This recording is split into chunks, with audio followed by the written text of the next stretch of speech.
الصلاة والسلام عليك يا سيدي يا رسول الله وعلى آلك وأصحابك يا سيدي يا حبيب الله. الصلاة والسلام عليك يا سيدي يا نبی اللہ وعلى آلك وأصحابك يا سيدي يا نور اللہ. آج یوم عرفہ، اور یوم عرفہ جو ہے اس کی فضیلت کے بارے میں آپ نے بہت کچھ سن بھی رکھا ہوگا، اور اب تک تو وہ ایسی حقیقت بن گیا ہے جو بار بار دہرائی جاتی ہے. اور غور و فکر کیجئے کہ دراصل عرفہ ہے کیا؟ کیا اس عظیم دن کی عظمت کو آپ سمجھ پائے، یا پھر اس دن کو بھی عام دنوں کی طرح آپ گزار دیں گے؟ تو ہمیں یہ بتانے دیجئے کہ آپ کے دل میں یہ خیال آتا ہے کہ کیسی یہ عظیم دن ہے کہ اس عظیم دن کو دیکھنے کی نعمت سے اللہ پاک نے آپ کو نوازا، اور یہ تمام دنوں میں سب سے بہترین 10 دن ہیں جن پر سورج طلوع ہوتا ہے. اس دن میں میرے اللہ نے اپنے دین کو مکمل فرمایا اور اپنی نعمت کو لوگوں کے اوپر تمام کر دیا.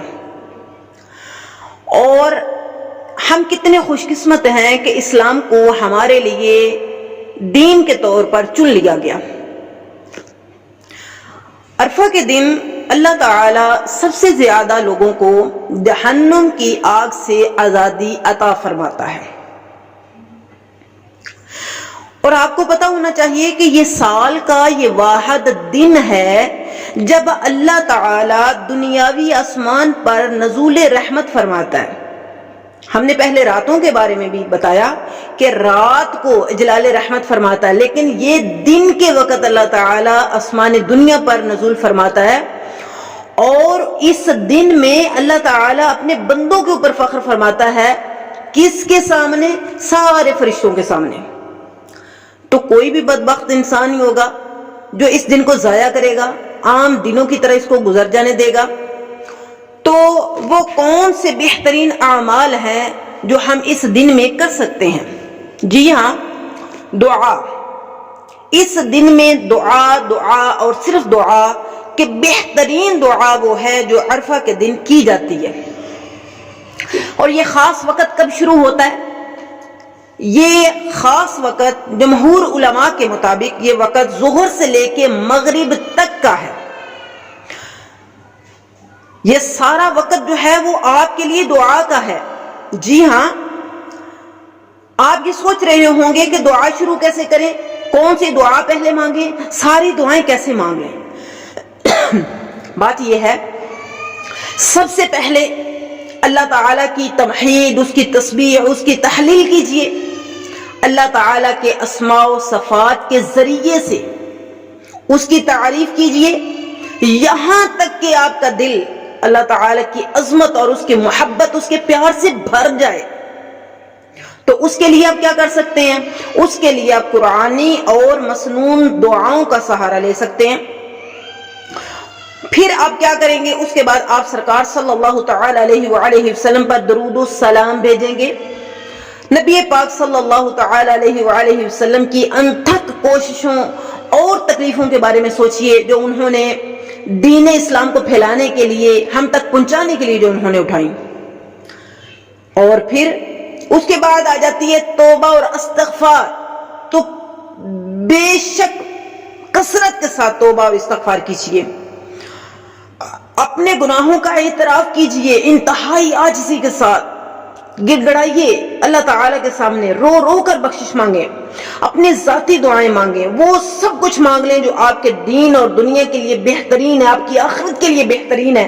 اپنی صحت مانگ لیں، دولت مانگ لیں، ہدایت مانگ لیں، کامیابیاں مانگ لیں، سارا کچھ اس یقین کے ساتھ مانگیں کہ اللہ سن رہا ہے، دیکھ رہا ہے، وہ جان رہا ہے، ضرور ہماری دعائیں قبول فرمائے گا. اور پھر اللہ تعالیٰ کا شکر ادا کیجئے اس کی ساری نعمتوں کے اوپر جو اس نے آپ سب پر کی ہیں. اللہ تعالیٰ کی پناہ میں آ جائیے اور اس کی پناہ مانگیے ان نعمتوں کے چھن جانے سے. اور دعا کیجئے کس کے لیے؟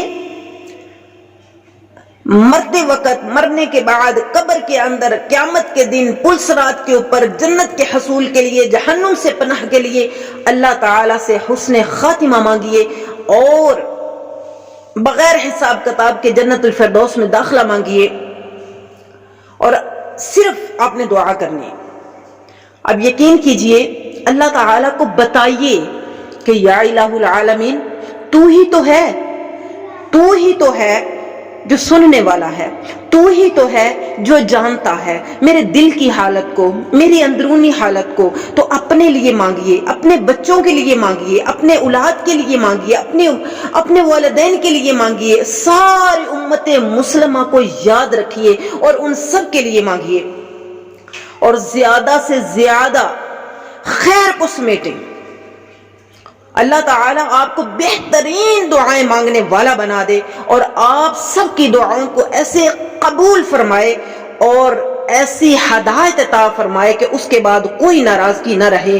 اللہ تعالیٰ ایسا راضی ہو جائے کہ اس کے بعد کوئی ناراضگی نہ رہے، اور آپ کو بہترین دعائیں کرنے والا اور آپ کی دعاؤں کو قبول کرنے والا بنائے، اور آپ کی دعاؤں کو وہ قبول فرمائے، آپ کو ہدایت عطا کر دے، دنیا کے اندر، آخرت کے اندر آپ کے جتنے درجات ہیں ان کو بلند فرما دے، عزتیں دنیا کے اندر بھی عطا فرمائے، آخرت میں بھی عطا فرمائے۔ جب دعا کیجئے تو قاریہ تمرین سحر کو ضرور یاد رکھیے گا، ہمارے لیے، ہمارے بچوں کے لیے، ہماری اولاد کے لیے اور ہماری نسلوں کے لیے بھی دعائیں کیجئے گا، اپنی نسلوں کے لیے دعائیں کیجئے، اور ایسی دعائیں کیجئے، اور اس میں ایک دعا جو لازماً آپ سرکار صلی اللہ علیہ وآلہ وسلم نے ارشاد فرمایا کہ خیر الدعاء دعائی یوم عرفہ وخیر ما